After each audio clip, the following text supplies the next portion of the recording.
Ready to make a real impact every day? Join the Active Day Home Care team and help clients maintain their independence in the comfort of their own homes. Make a difference in someone's life as you provide essential daily assistance and protect their health and happiness. Earn up to $20 an hour and enjoy additional perks like optional daily pay, 401k, paid time off, ongoing educational training, and more. Join a team that values care, compassion, and your professional growth. Visit activeday.com to apply. If you work as a manufacturing facilities engineer, installing a new piece of equipment can be as complex as the machinery itself. From prep work to alignment and testing, it's your team's job to put it all together.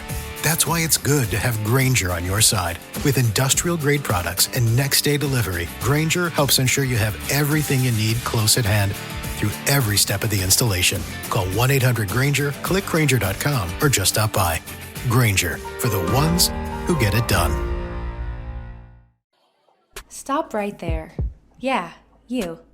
If you like all things entertainment, current events, or Hollywood, then look no further. Creator to Creators, hosted by director Meosha of Horror Noir, interviews filmmakers and creatives from around the world. Join in on the fun, guest celebrities, and informative information to have as a creator. Hit subscribe and stay connected to Creator to Creators. Hi, guys. Welcome to another episode of Creators to Creators today. Today, we have a special guest. Hey. This is Jimmy Harris from the band Jiminy. Hi.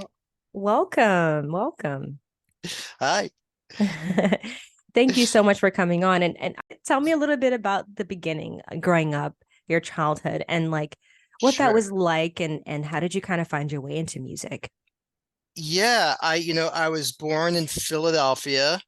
I'm the youngest of three kids. I'm the only son, and I had two older sisters. Nice. At my earliest memory was we had a little toy piano, and I would just sit down and bang on this little toy piano. And I remember sitting in the basement, and my eldest sister had a lot of 45s, a lot of records. And I remember the first time hearing Strawberry Fields Forever. And I remember hearing the Beach Boys for the first time and Led Zeppelin. And she had a box of records. And I just was exposed to a lot of great music early on. And I was also exposed to like a lot of disco. Nice. I had a little record player in my room, and we had the disco version of Beethoven's Fifth, and I remember listening to that. But I was given it when I turned 5. Mm-hmm. My father said to me, "All right, you can either get a guitar, or you can join the ice hockey team." And I had to make a decision. And I think I made the right decision, because I don't think in any there would be no scenario where I would have ended up as a professional hockey player. So I chose the guitar, and I started taking lessons, and then I started taking piano lessons, and I loved all the 80s stuff. I was listening to Def Leppard and Journey and Prince and Bruce Springsteen.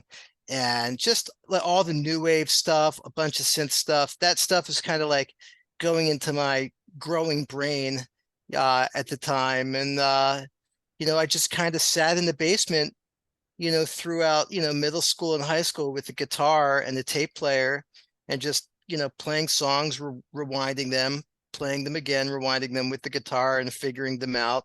And that was kind of like where I got my self-esteem from, was from getting good at something. Yeah.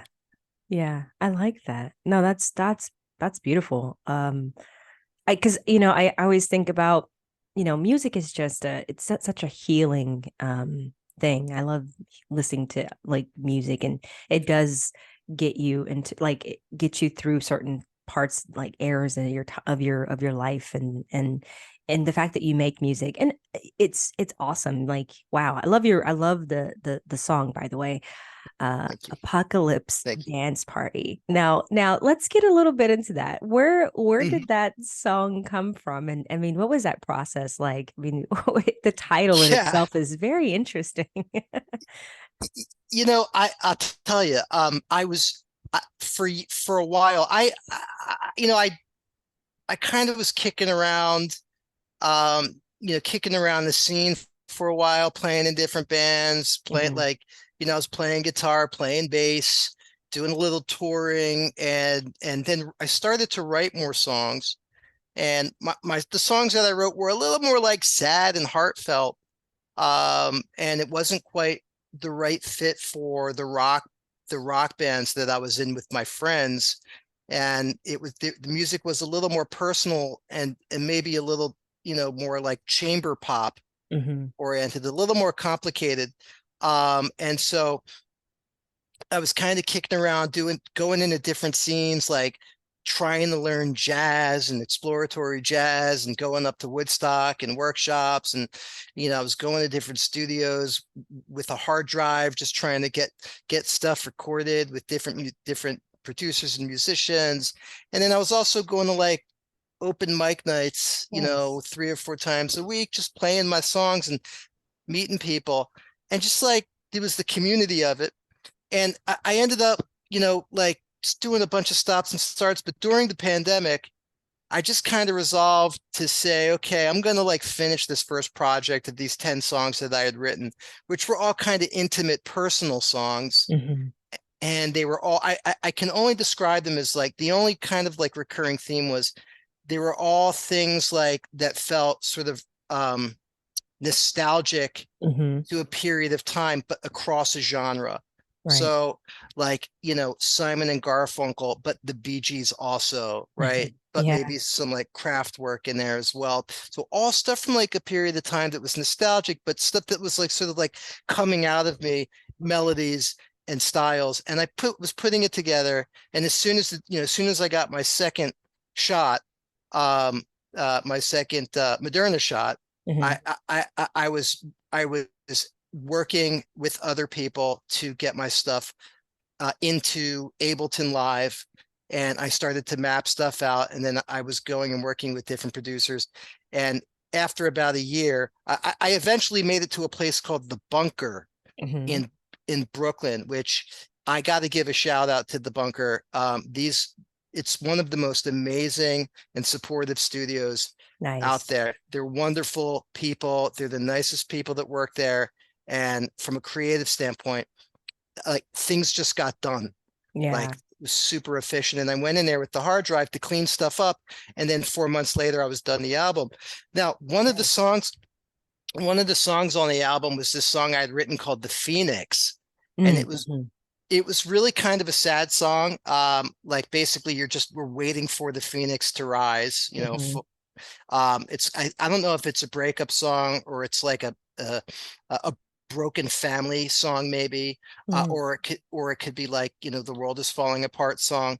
Um, but I wrote this song called The Phoenix, and it was kind of like there was something about the melody, and it was kind of a country tune, but there was some inflection in the melody that reminded me of like like a Dolly Parton song from the 70s. And, Interesting.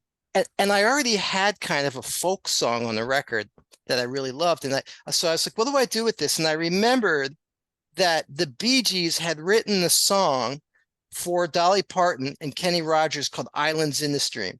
Mm. And I was like, well, what if I took this song and turned it into kind of like a disco song?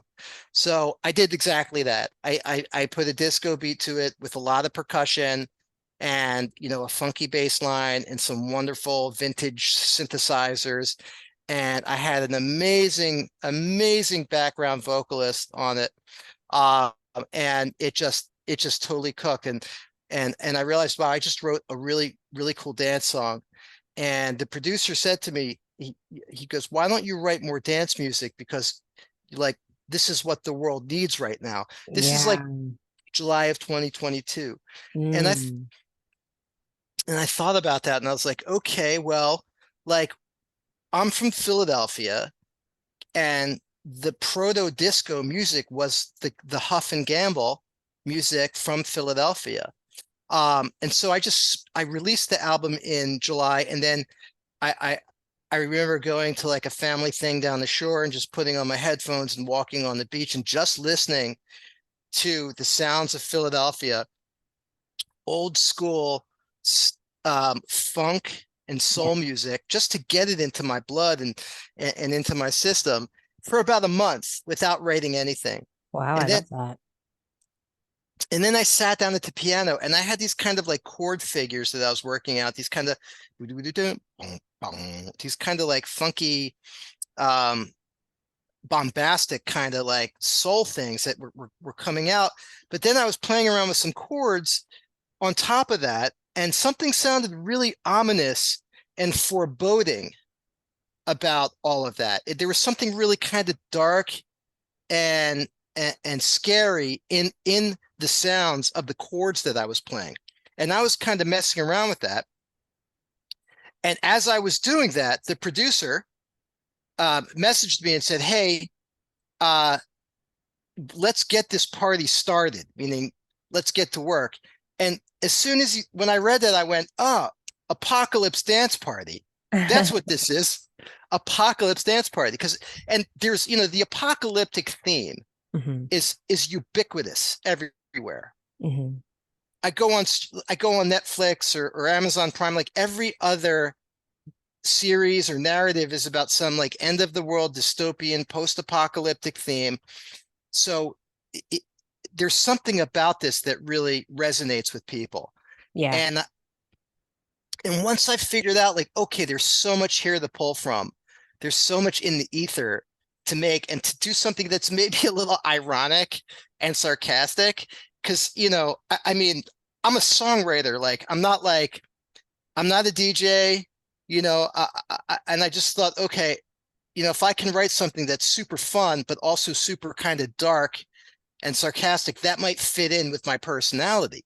So I just kind of started working it from there. And I went down the rabbit hole of the whole apocalyptic theme. I mean, I was reading things online, academic papers. I was, looking at, different natural disaster scenarios. I was looking at the biblical and mythological stories of Armageddon in different cultures. And I was like thinking deeply about it for a while and just like distilling all of it. And then like out came just the silliest lyrics ever. And it kind of reminded me of like music from the early 2000s that I refer to as Jello shots at the Jersey Shore music. And I remember I was going to a club with some friends, and it wasn't my scene really, but like I was just sort of like observing all the people in this club doing Jello shots and listening to like dance music and party music from that era. And I was like, in the back of my mind, it would just be so much fun to write a song like this. So, out came the first song, Apocalypse Dance Party. And I basically arranged it so that the band would come in and record the core rhythm section to tape, because I wanted it to have that 70s feel to it, where tape is just a little bit warmer and more forgiving, especially on the drums. And then like add the layers of guitars and vintage synthesizers, a lot of like this thing called the Prophet 5, which is this amazing synthesizer that's used everywhere. And these, this silly sort of narrative of talking about, conflating these ideas, these opposites of ideas, really celebration and destruction. Mm-hmm. And when I was combining these two concepts together, it was like I smashed them together, and it felt like there was some truth that was coming out Right. as I was smashing these concepts together. And I can't explain what it was, but I felt it. Right. I like that. Wow. Yeah, I mean, that's all you can do is feel it. You know when it's right, when you just feel it. Like I have a film background, so when my process of making films, it's like I don't just it just comes to me, and I just know. So I just go with that feeling. Tell me, You know. when you make films, like when you know that feeling, is it the composition of the frame?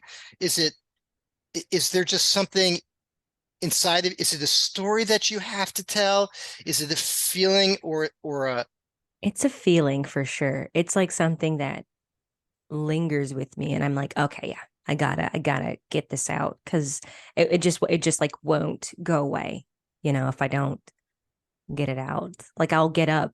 Sometimes I haven't, when I know it's something that I need to talk about, or that is like that inner voice that everybody has. It's like that thing that guides you throughout your life. That's like, okay, go here, go left. You just know, or you just listen to it. And it's like 9 times out of 10, like it's like that's yeah, like that's that voice. That's how I feel like in my film world is like I'll wake up and I'm like in the middle of the night and I'll write it down. I'm like, okay, I'm just a word or whatever that is. And then it'll just like later as time go on, maybe, 2, 3 days later, something else happens and it just kind of points into that direction of like, okay, this is what I need to talk about.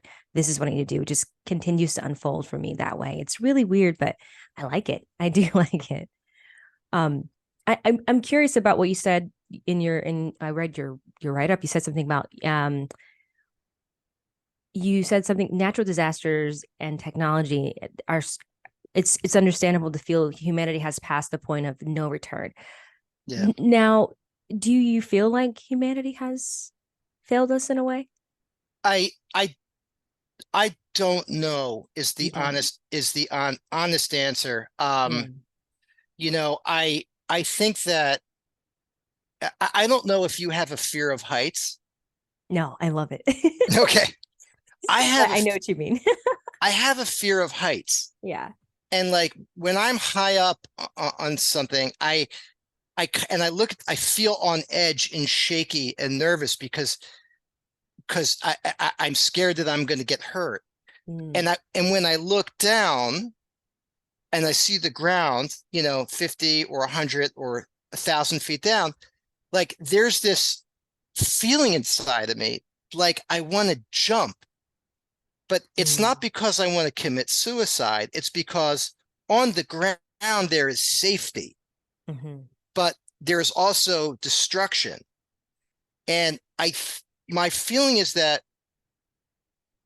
people who gravitate or subscribe to um, prophecies of doom do that because they're looking for some type of comfort, right? mm, They're looking mhm. for some type of control.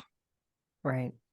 And also, I think it's a reflection of, our collective fears and everything we've gone through. But in the recent years, right, we see these themes, they just, they keep lingering with every generation, with every eon. For as long as humans have been writing down stories, I mean, there's always been stories of the end of the world. It's, the end of the world is a it's a never-ending fascination for humans.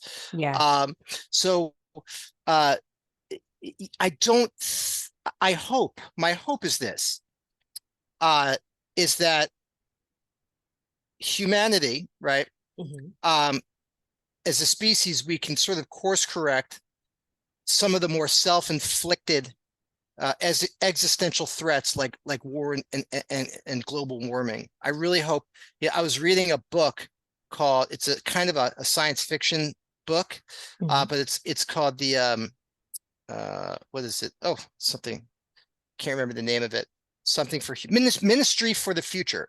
The Mm. minute and it takes a very real possible scenarios related to global warming and heat waves in parts of the world where people actually couldn't live through a heat wave that was a week long Mm. if the ambient temperature was 130 degrees. What they would do is they would go into a body of water like a river or lake, and then they would die. Wow. um so that's a very real scenario, and the book has a positive take that we actually can do things to avoid that kind of disaster. So I do think that there are things, and I hope that our species can survive. Right. Uh, if an asteroid's coming, then there's not much that we'll be able to do. Right. Um, so we may be on the precipice of some final human extinction, but not knowing is scarier than you have to know then it's easier to subscribe to the negative than it is to hold out hope, because you don't want to be so disappointed and caught by surprise when the world ends. Not, yeah. I mean, you're absolutely right about that. I actually do find it fascinating. Like that is a thing that the world is very fascinated with, of like, the end of the world, like when is that gonna happen, or how is it gonna happen? Or, everyone has their theories, or just life in itself. Do you do you do you know, like, I mean, look, we're all going through a journey of life, and everyone has different perspectives and ideas and theories of everything. But do you know your purpose? Do you think you found your purpose in life I for don't yourself? know. I don't, Yeah. I don't know. Yeah. I have, I don't know what my purpose is. Okay. I think maybe I don't know. Maybe like I know people want to define their purpose, and like they go through processes Yeah. to really understand and really define what their purpose is. I don't know that I have Okay. really gone through that soul searching. I want to live a peaceful life. I I like that. want I want to help people, in locally, like in my immediate life. Um, I don't know that I've like know how to scale what I do to, the larger, greater global community. Some people have, and I think that's phenomenal. Mhm. People that start, not for profits that bring fresh water to villages, those people absolutely amaze me. People that go, to Nepal and save orphans, right? Yeah. People that they really have found what really drives them. I know I love making music, Mhm. and I know I'm trying to make the best music I possibly can, but that's kind of self-serving in a way. I mean, if I make music that I love and people come along for the ride because they like it, that's great. But so I don't know if that's a purpose or if that's self-serving. Mm. Um, That's what honest. That's really honest. And I appreciate that answer. I don't think everybody knows. I think that's what the journey is all about, have until we're dead. have you exactly have you felt? I mean, you are you're the host of this show. I mean, you must speak to so many interesting people and have so many interesting conversations. Oh yeah. Oh yeah. I mean, I think what I like about it is that, I think it's what works for you, and I feel like a lot of people, we grow up thinking, yes, that whatever you do for your career is your purpose, or I feel like that is the catalyst, right? I think it is something that, you'll find it within that. For me, it's always, I love film, I've always loved it when I was a child, and as I grew up, and, now that I love film too. oh yeah, okay, awesome. Absolutely love it. I obsess over film. I watch videos. I like got Premiere Pro and like my head exploded. I love that you like it. I was going to ask you about, like, because I know I read something that said you're really, really super excited about releasing videos for the album, and I'm curious now that you said you love film. Do you have any concepts and things and ideas for? I got a subscription. So the first thing I did was like, all right, I could spend a whole lot of money and like produce produce new content, or I could, let's see what I can do on the budget. So I actually I went to Adobe Stock, and I Nice. started doing a bunch of stuff, and I started getting a bunch of like really interesting B-roll. And, Nice. and then I found the most ridiculous public domain footage of a disaster film from the 1930s that actually bankrupted the studio. I think the studio was trying to compete with RKO, with the success of King Kong, and they Mhm. created this absolutely absurd. And I found the video, and it's in the public domain, and I took it and I started to chop it up and mix it in with the disaster theme. And then I found an unbelievably wicked and dark, I don't know what you would call it. It's a narrative film, but it's shot in the style of a documentary from the Ooh. 1920s. It's a Swedish film called Haxan. I think it's Ooh. pronounced Haxan, Haxan. some of the most incredible visuals I have ever seen. And it's a silent film, but Oh, I love that.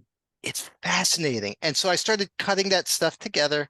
And then also with like sort of like government footage of nuclear tests and stuff like that, on the theme of doomsday. And Yeah. so I started to put that together into narratives and watching videos on eye lines and cutting scenes and blending scenes together so that somebody's eye line and goes with the next scene. I really got sort of into the craft and the construction of the editing part of it. So I Nice. absolutely love film, and I'm a huge film nerd, and have been ever since I was a kid. I love that. Well, I'm excited to see the visuals. I'm super excited for you. And I mean, great music, and I can't wait. Can't wait to check that out when it comes out. So, I want where can I see your stuff? oh, it's you can just Google my name, Meosha Bean, and Yeah. everything will pop up, like films that I've done, like documentaries, which are my favorite. But I somehow got into the genre of the horror filmmaker, so now that's what I'm known for. But I'm like, no, I don't think I'm just horror. But hey, I'll You, keep it. I mean, like I was reading an article about what was the movie in that came out maybe like 7 or 8 years ago? Hereditary. I love that movie. It was great. That movie to me, what are some of your favorite horror movies? Ooh, oh God, there's so many. Definitely Hereditary is one of like definitely up there because I just loved how the storytelling was and how it wasn't predictable to me. Um and I just really love this how the pacing of the story. And it wasn't it's very haunting. For me, the reason why I got into film was Alfred Hitchcock. I love the birds. Mm, I just love everything like the old school. I love that. And he did short films. Alfred Hitchcock Presents is why I started doing short films when I was mm, like 16 years old. And then I progressed and I was like, I love this. And I got a YouTube following. And then I was getting hundreds of thousands, millions of views at such a young age. And I was like, well, I want to continue doing this. wow. There's something to this. And I just kept doing it. But that's why I initially got into it. But then I went to school for cinematography because of Oh, Roger Deakins. Roger mm, Deakins is the best cinematographer of yeah, all times. yeah. He's done Sicario, Prisoners. I mean, Blade, this Blade, guy, Blade, Blade Run, the last Blade Runner, oh my God, a- so good. all the stuff with the Coen brothers. I mean, Yeah, it's just like on another level. yeah, But yeah, it's so hard to say. I will say my favorite, something I would always watch, ooh, all the time would yeah. definitely be, ooh, I'm gonna say, have you seen Rear Window? Yes, Oh, I love that movie. now Love. I was going to ask you because so much of Hitchcock's work was during the Hays period, Hays Yeah. Code, right? Hmm. And then when that lightened up a little bit, he was able to make like more edgy stuff. But what do you think of Brian De Palma? Oh, great. Oh my gosh.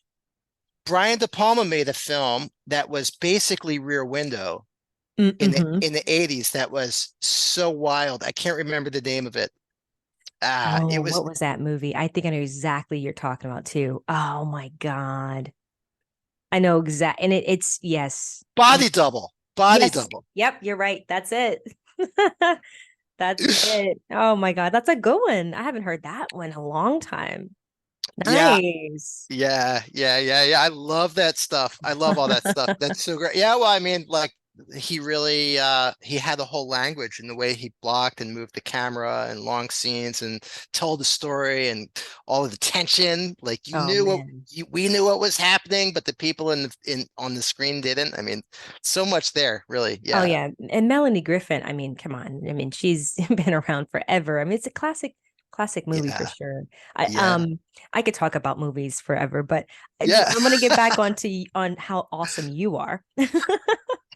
I'm really curious about this journey of just life and music and all of it. What keeps you motivated, during the low times? Yeah. I mean, it's I find it's a balance. I have a very, very stressful corporate job.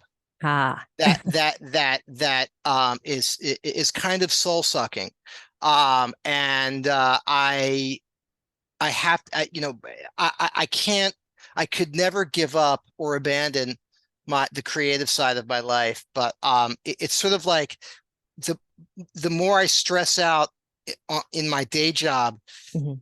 then like the more I kind of like create at a later time. Like if I have 3 months of deadlines and real focused like dry stuff that I'm Mhm. working on, then that will sort of like I mean, this is a pattern I've recognized that'll sort of like balance out months or even years later with a kind of like a flurry of creative stuff.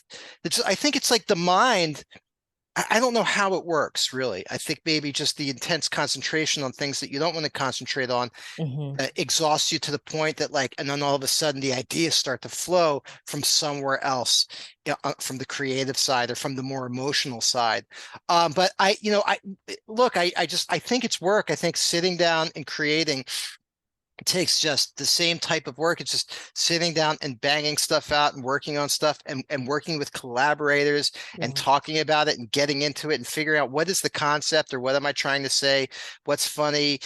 It just, I don't know. I mean, I don't know.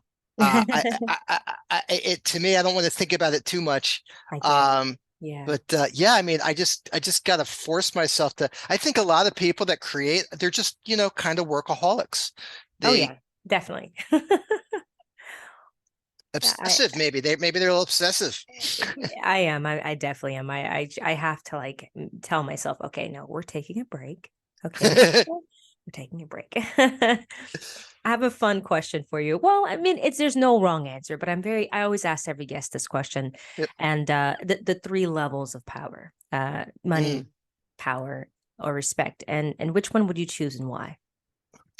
Oh, wow. Money, power, or respect. Well, you can't really buy respect from with money. Very true. And if the people respect you for your money, then maybe that's not the right kind of respect. And you can't, and power might inspire fear, but maybe not respect. But with respect, you can work with people and you can influence them and help them, and maybe you can make some money in the process. If people respect you, I think respect is, I think respect is the best, I like if that. that's the question. Yeah, money is great. I'm not gonna put money down. But if you have so much money, can you have too much money? Yes, you can actually have too much money that it does you no good. Yeah, I If you agree. have if you have more money than you can spend, it's an accumulation of something that's not doing anything for any purpose or any good. And it's the same with power. You can only have so much power. We're limited, our lives are limited. We're limited in Yeah. how strong we are and how long we live. But, respect's like a little more abstract, I think. Definitely. I like a great answer. Great answer. And a fun one. Mhm. If you could perform with anyone, living or dead, who would it be and why? Oh my God. Bowie. Ooh, I like that. Yeah. I like that. That's Y- good. Yeah. Yeah. Bowie represents like so so much so much that is good in the world Yeah. about humanity. Yeah. I absolutely agree. 100%. I like that. That's great.